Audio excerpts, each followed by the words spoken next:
Chapter 5. For a moment there was silence under the cedar trees, and then, pad, pad, pad, it was broken. Two velvet-footed lions came bouncing into the open space, their eyes fixed upon each other, and started playing some solemn romp. Their manes looked as if they had been just dipped in the river, whose noise I could hear close at hand, though the trees hid it. Not greatly liking my company, I moved away to find that river, and after passing some thick flowering bushes, I succeeded. The bushes came almost down to the brink. It was as smooth as Thames, but flowed swiftly like a mountain stream. Pale green where trees overhung it, but so clear that I could count the pebbles at the bottom.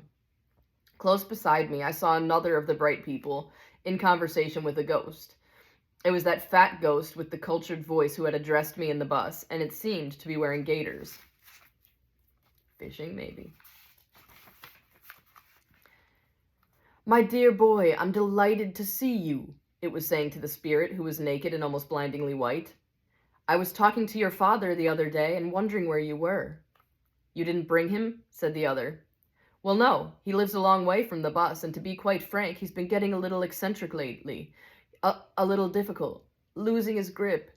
He never was prepared to make any great efforts, you know. If you remember, he used to go to sleep when you and I got talking seriously. Ah, Dick, I shall never forget some of our talks. I expect you've changed your views a bit since then. You became rather narrow-minded towards the end of your life, but no doubt you've broadened out again." "How do you mean?" "Well, it's obvious by now, isn't it, that you weren't quite right. Why, my dear boy, you were coming to believe in a literal heaven and hell." "But wasn't I right?" "Oh, in a spiritual sense, to be sure, to be sure. I still believe in them in that way. I am still, my dear boy, looking for the kingdom. But nothing superstitious or mythological." "Excuse me, where do you imagine you've been?" "Ah, I see. You mean that the grey town with its continual hope of morning. We must all live by hope, must we not? With its field for indefinite progress is in a sense heaven. If only we have eyes to see it. That is a beautiful idea." "I didn't mean that at all." "Is it possible you don't know where you've been?" "Now that you mention it, I don't think we ever do give it a name. What do you call it?" "We call it hell." "There's no need to be profane, my dear boy. I may not be very orthodox in your sense of that word, but I do feel that these matters ought to be discussed simply and seriously, and reverently." "Discuss hell reverently? I meant what I said. You have been in hell, though if you don't go back, you may call it purgatory." "Go on, my dear boy, go on. That is so like you. No doubt you will tell me why, on your view, I was sent here. I'm not angry." "But don't you know you went there because you are an apostate?" "Are you serious, Dick?" "Perfectly." "This is worse than I expected. Do you really think people are penalized for their honest opinions? Even assuming, for the sake of argument, that those opinions were mistaken?" "Do you really think there are no sins of intellect?" "There are indeed, Dick. There is hidebound prejudice, and intellectual dishonesty, and timidity, and stagnation, but honest opinions fearlessly followed. They are not sins." "I know we used to talk that way. I did it too until the end of my life, when I became what you call narrow. It all turns on what we call honest opinions." "Well, mine certainly were. They were not only honest, but heroic. I asserted them fearlessly. When the doctrine of the resurrection ceased to commend itself to the critical faculties which God had given me, I openly rejected it. I preached my famous sermon. I defied the whole chapter. I took every risk." "What risk? What was at all likely to come of it except that actually came? Popularity, sales for your books, invitations, and finally, a bishopric." "Dick, this is unworthy of you. What are you suggesting?" "Friend, I am not suggesting at all. You see, I know now. Let us be frank, our opinions were not honestly come by. We simply found ourselves in contact with a certain current of ideas and plunged into it because it seemed modern and successful. At college, you know, we just started automatically writing the kind of essays that got good marks and saying the kind of things that won applause. When in our whole lives, when did we honestly face in solitude the one question on which all turned, whether after all the supernatural might not in fact occur? When did we put up one moment's real resistance to the loss of our faith? If this is meant to be a sketch of the genesis of liberal theology in general, I reply that it is a mere libel. Do you suggest that men like... I have nothing to do with any generality, nor with any man but me and you. Oh, as you love your own soul, remember? You know that you and I were playing with loaded dice. We didn't want the other to be true. We were afraid of crude salvationism, afraid of a breach with the spirit of the age, afraid of ridicule, afraid above all of real spiritual fears and hopes. I'm far from denying that young men may make mistakes. They may well be influenced by current fashions of thought, but it's not a question of how the opinions are formed. The point is that they were my honest opinions, sincerely expressed. Of course, having allowed ourselves to drift, unresisting, unpraying, accepting every half-conscious solicitation from our desires, we reached a point where we no longer believed the faith. Just in the same way, a jealous man drifting and unresisting reaches a point at which he believes lies about his best friend. A drunkard reaches a point at which, for the moment, he actually believes that another glass will do him no harm. The beliefs that are sincere in the sense that they do occur as psychological events in the man's mind. If that's what you mean by sincerity, they are sincere, and so are ours. But errors, which are sincere in that sense, are not innocent. You'll be justifying the Inquisition in a moment. Why? Because the Middle Ages erred in one direction, does it follow that there is no error in the opposite direction? Well, this is extremely interesting, said the Episcopal ghost. It's a point of view, certainly it's a point of view. In the same way... There is no same way, replied the other. All that is over. We are not playing now.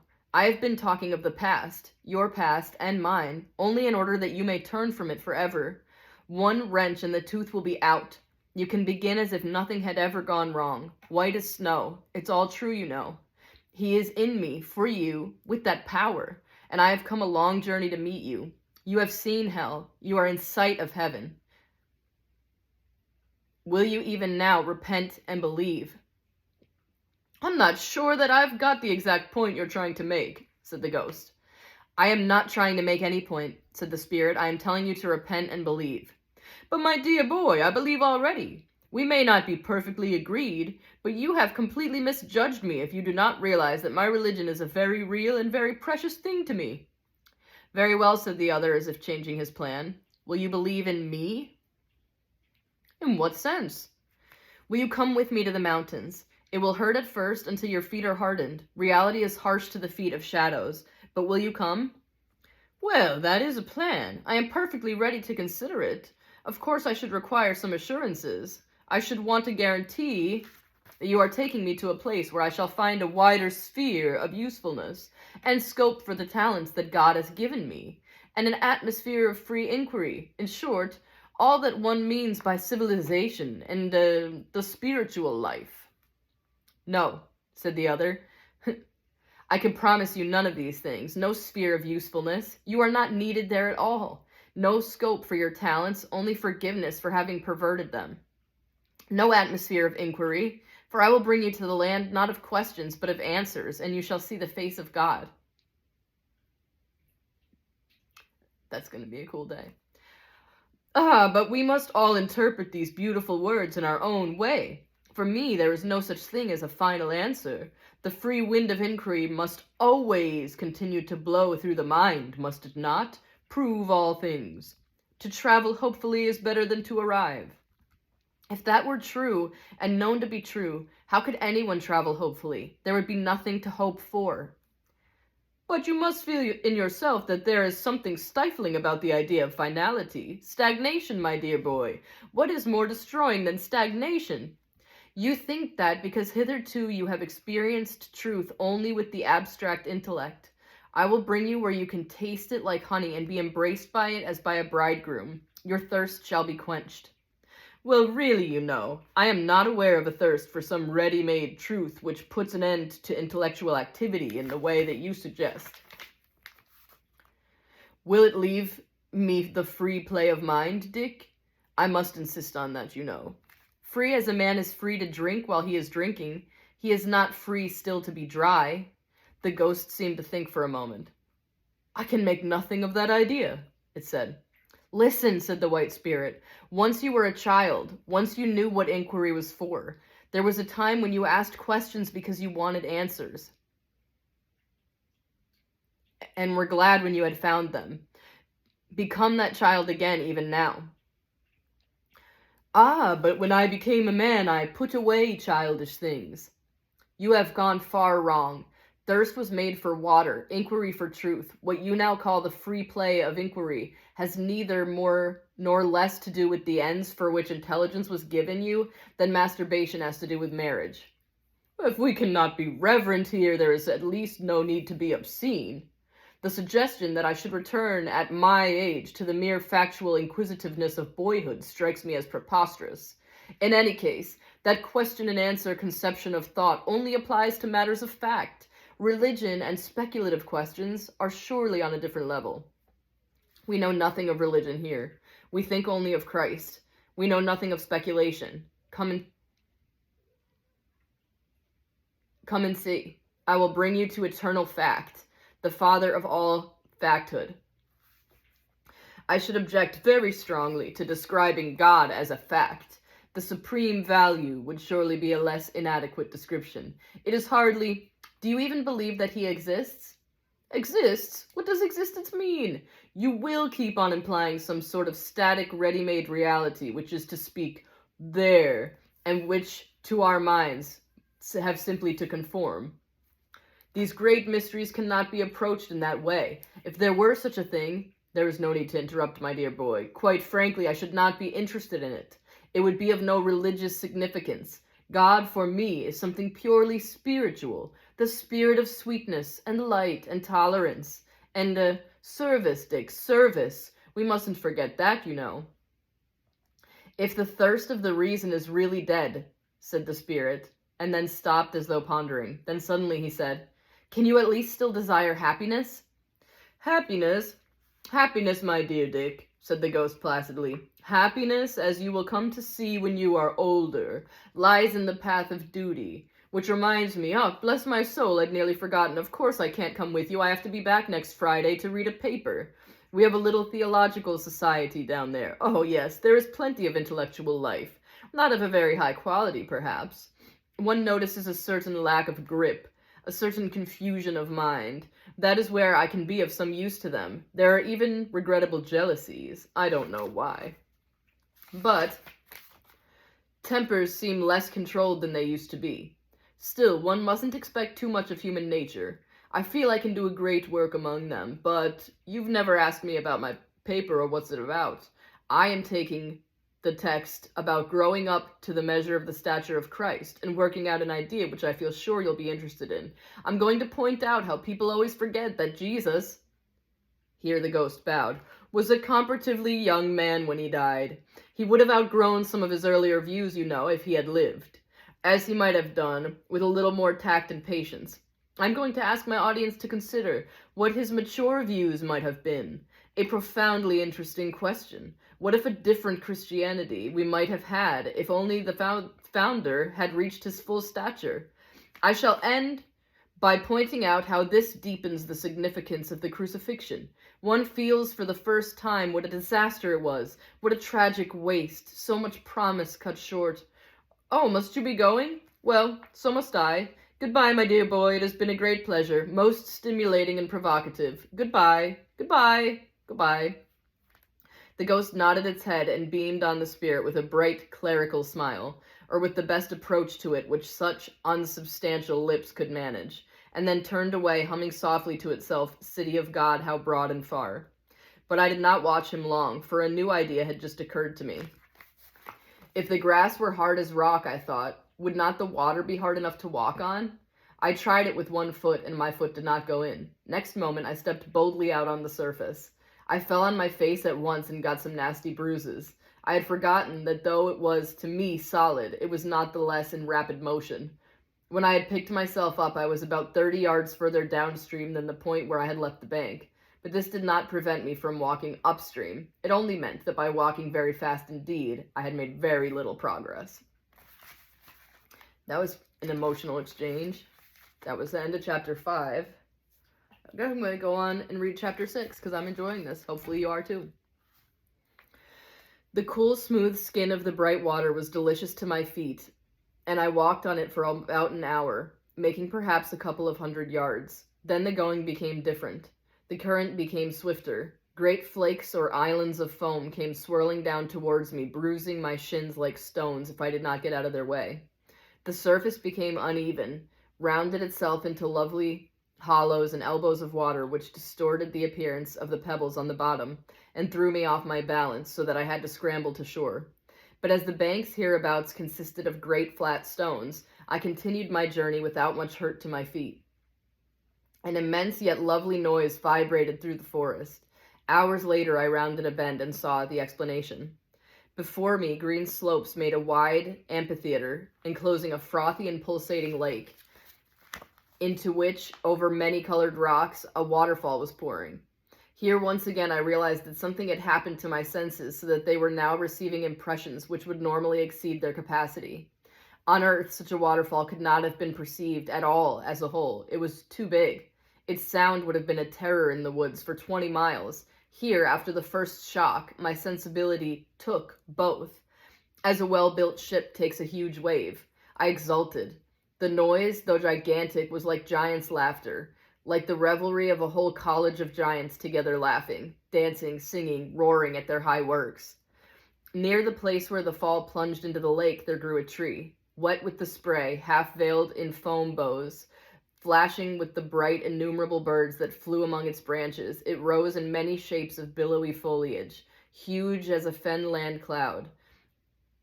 From every point apples of gold gleamed through the leaves. Suddenly my attention was diverted by a curious appearance in the foreground. A hawthorn bush not 20 yards away seemed to be behaving oddly. Then I saw that it was not the bush, but something standing close to the bush and on the side of it. Finally, I realized that it was one of the ghosts. It was crouching as if to conceal itself from something beyond the bush, and it was looking back at me and making signals. It kept on signaling to me to duck down. As I could not see what the danger was, I stood fast.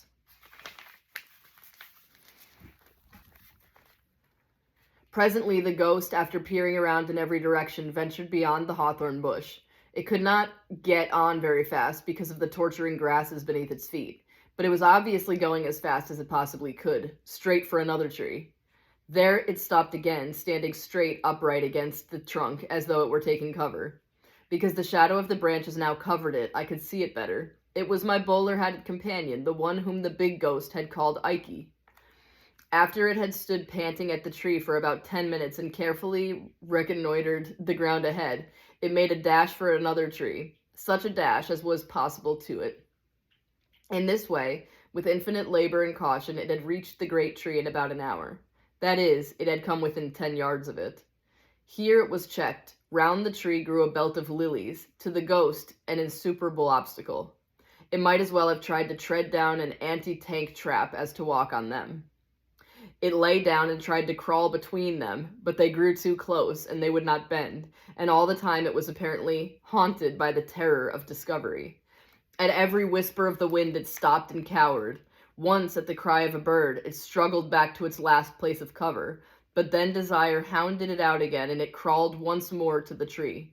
I saw it clasp its hands and writhe in agony of its frustration. The wind seemed to be rising. I saw the ghost wring its hands and put its thumb into its mouth, cruelly pinched. I doubt not, between two stems of the lilies, when the breeze swayed them. Then came a real gust. The branches of the tree began to toss. A moment later, and a half-dozen apples had fallen round the ghost and on it. He gave a sharp cry, but suddenly checked it. I thought the weight of the golden fruit where it had fallen on him would have disabled him, and certainly for a few minutes he was unable to rise.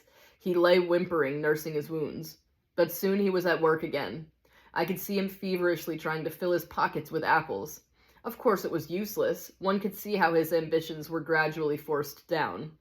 He gave up the idea of a pocketful. 2 would have to do. He gave up the idea of 2. He would take 1, the largest. He gave up that hope. He was not looking for the smallest one. He was trying to find if there was one small enough to carry.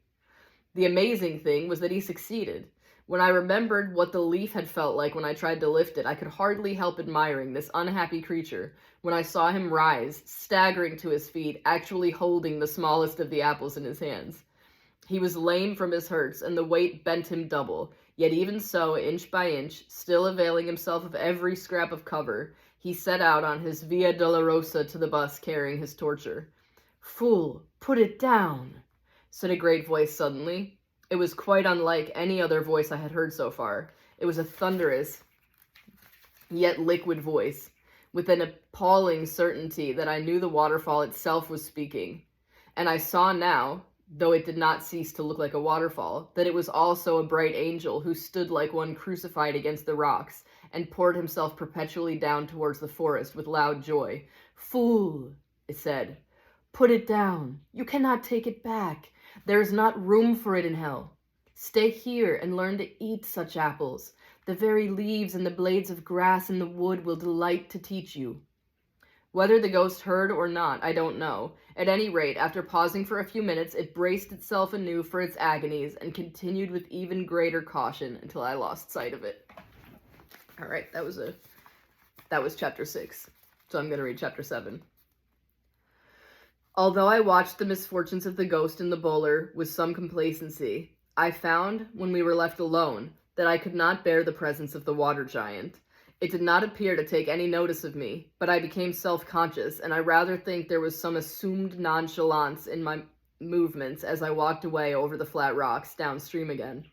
I was beginning to be tired, looking at the silver fish which darted over the riverbed. I wished greatly that to me also that water were permeable. I should have liked a dip.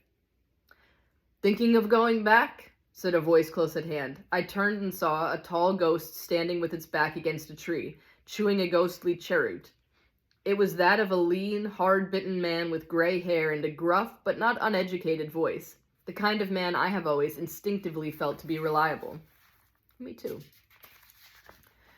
"I don't know," said I. "Are you?" "Yes," it replied. "I guess I've seen about all there is to see." "You don't think of staying?" "That's all propaganda," it said. "Of course, there never was any question of our staying. You can't eat the fruit, you can't drink the water, and it takes you all your time just to walk on the grass. A human being couldn't live here. All that idea of staying is only an advertising stunt." "Then why did you come here?" "Oh, I don't know. Just to have a look round. I'm the sort of chap who likes to see things for himself. Wherever I've been, I've always had a look at anything that was being cracked up. When I was out east, I went to see Pekin. What was Pekin like?" Hopefully I'm pronouncing it right. "Nothing to it. Just one darn wall inside another. Just a trap for tourists. I've been pretty well everywhere. Niagara Falls, the pyramids, Salt Lake City, the Taj Mahal." "What was it like?" "Not worth looking at. They're all advertisement stunts. All run by the same people. There's a combine, you know, a world combine that just takes an atlas and decides where they'll have a site. Doesn't matter what they choose. Anything'll do as long as the publicity is properly managed." "And you've lived down there in the town for some time?" "In what they call hell? Yes, that's a flop too. They lead you to expect red fire and devils and all sorts of interesting people sizzling on grids, Henry VIII and all that. But when you get there, it's just like any other town." "I prefer it up here," I said. "Well, I don't see what all the talk is about," said the hard-bitten ghost. "It's as good as any other park to look at, and darned uncomfortable. There seems to be some idea that if one stays here, one would get, well, solider, grow acclimatized." "I know all about that," said the ghost. "Same old lie. People have been telling me that sort of thing all my life. They told me in the nursery that if I were good, I'd be happy. And they told me at school that Latin would get easier as I went on. After I'd been married a month, some fool was telling me that there were always difficulties at first, but with tact and patience, I'd soon settle down and like it. And through 2 wars, what didn't they say about the good times coming, if only I'd be a brave boy and go on being shot at? Of course they'll play the old game here if anyone's fool enough to listen. But who are they? This might be run by someone different." "Entirely new management, eh? Don't you believe it. It's never new management. You'll always find the same old ring. I know all about that. And all about dear, kind Mummy coming up to your bedroom and getting all she wants to know out of you. But you always found that she and Father were actually the same firm, really. Didn't we find that both sides in all the wars were run by the same armament firms? Or the same firm which is behind the Jews and the Vatican and the dictators and the democracies and all the rest of it? All this stuff up here is run by the same people as the town. They're just laughing at us.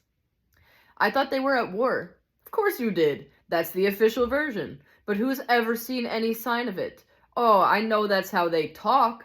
But if there's a real war, why don't they do anything? Don't you see that if the official version were true, these chaps up here would attack and sweep the town out of existence? They've got the strength. If they wanted to rescue us, they could do it. But obviously the last thing they want is to end their so-called war. The whole game depends on keeping it all going. This account of the matter struck me as uncomfortably plausible. I said nothing. Anyway, said the ghost, who wants to be rescued? What the hell would there be to do here? Or there, said I. Quite, said the ghost. They've got you either way.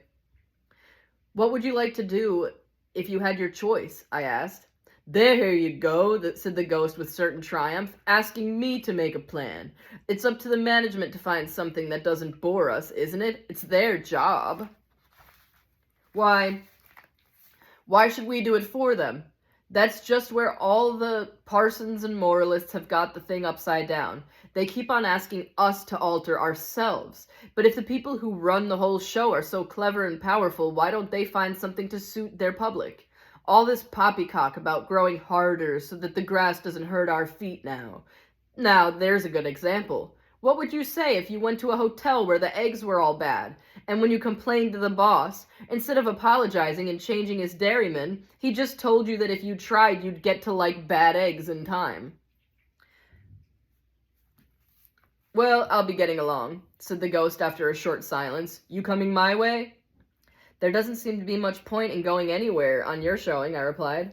A great depression had come over me, and at least it's not raining here.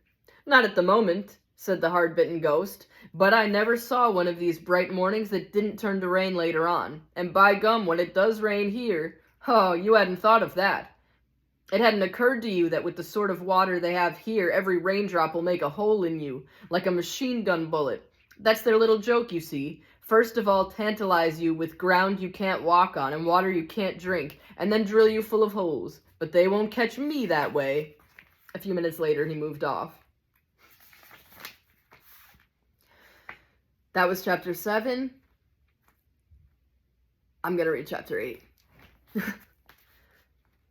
I sat still on a stone by the river's side, feeling as miserable as I ever felt in my life. Hitherto it had not occurred to me to doubt the intentions of the solid people, nor to question the essential goodness of their country, even if it were a country which I could not long inhabit. It had indeed once crossed my mind that if these solid people were as benevolent as I had heard one or two of them claim to be, they might have done something to help the inhabitants of the town, something more than meeting them on the plains. Now a terrible explanation came into my mind. How if they had never meant to do us good at all? How if this whole trip were allowed the ghosts merely to mock them?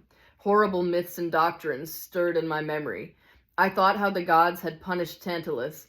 I thought of the place in the book of Revelation where it says that the smoke of hell goes up forever in the sight of the blessed spirits.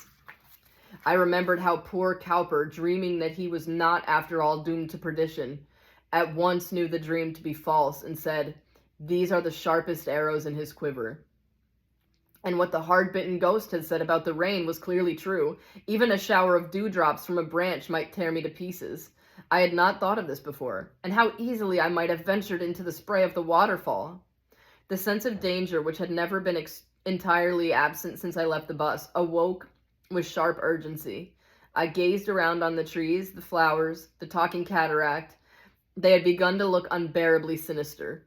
Bright insects darted to and fro. If one of those were to fly into my face, would it not go right through me? If it settled on my head, would it crush me to the earth? Terror whispered, "This is no place for you." I remembered also the lions. With no very clear plan in mind, I rose and began walking away from the river in the direction where the trees grew closest together. I had not fully made up my mind to go back to the bus, but I wanted to avoid open places.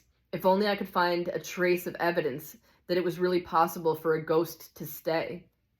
That the choice were not only a cruel comedy. I would not go back. In the meantime, I went on gingerly and keeping a sharp lookout. In about half an hour, I came to a little clearing with some bushes in the center. As I stopped, wondering if I dared cross it, I realized that I was not alone. A ghost hobbled across the clearing as quickly as it could on that uneasy soil, looking over its shoulder as if it were pursued. I saw that it had been a woman, a well-dressed woman, I thought, but its shadows of finery looked ghastly in the morning light. It was making for the bushes. It could not really get in among them. The twigs and leaves were too hard, but it pressed up as close to them as it could. It seemed to believe it was hiding. A moment later, I heard the sound of feet, and one of the bright people came in sight. One always noticed that sound there, for we ghosts make no sound when we walked. "Go away," squealed the ghost. "Go away, can't you see? I want to be alone." "But you need help," said the solid one. "If you have the least trace of decent feeling left," said the ghost, "you'll keep away. I don't want help. I want to be left alone. Do go away. You know I can't walk fast enough on these horrible spikes to get away from you. It's abominable of you to take advantage." "Oh, that," said the spirit. "That'll soon come right. But you're going in the wrong direction. It's back there, to the mountains you need to go. You can lean on me the whole way. I can't absolutely carry you, but you need have almost no weight on your own feet, and it will hurt less with every step."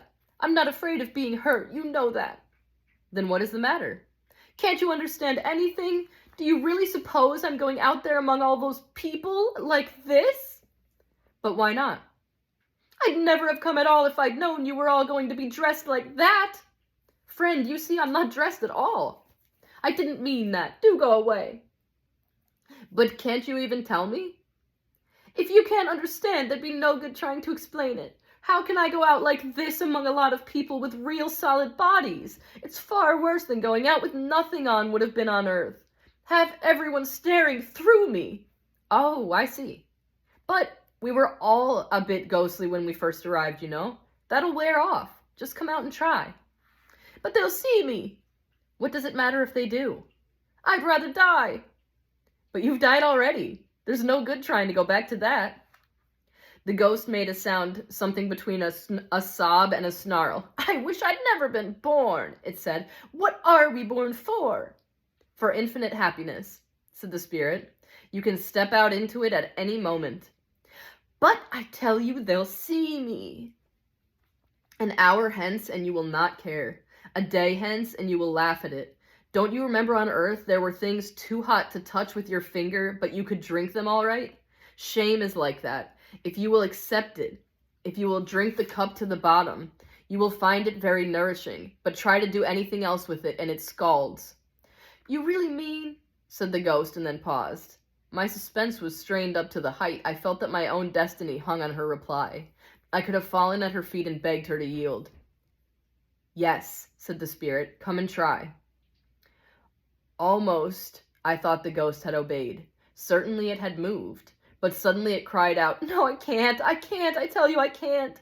For a moment while you were talking, I almost thought, but when it comes to the point, you've no right to ask me to do a thing like that. It's disgusting. I should never forgive myself if I did. Never, never. And it's not fair. They ought to have warned us. I'd never have come. And now please, please just go away." "Friend," said the spirit, "could you only for a moment fix your mind on something not yourself?" "I've already given you my answer," said the ghost coldly but still tearful. "Then only one expedient remains," said the spirit, and to my great surprise, he set a horn to his lips and blew. I put my hands over my ears. The earth seemed to shake. The whole wood trembled and dindled at the sound.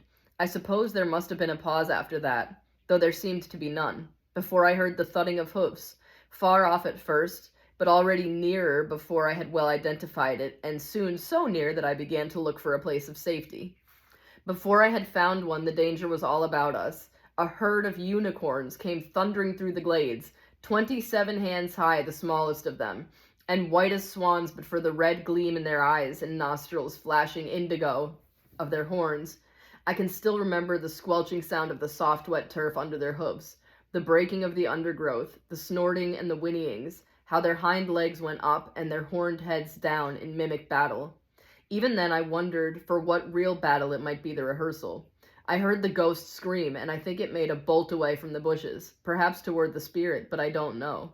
For my own nerve failed, and I fled, not heeding for the moment the horrible going underfoot, and not once daring to pause, so I never saw the end of that interview. I'm gonna do one more. That was the end of chapter 8. I'm gonna read chapter 9 too.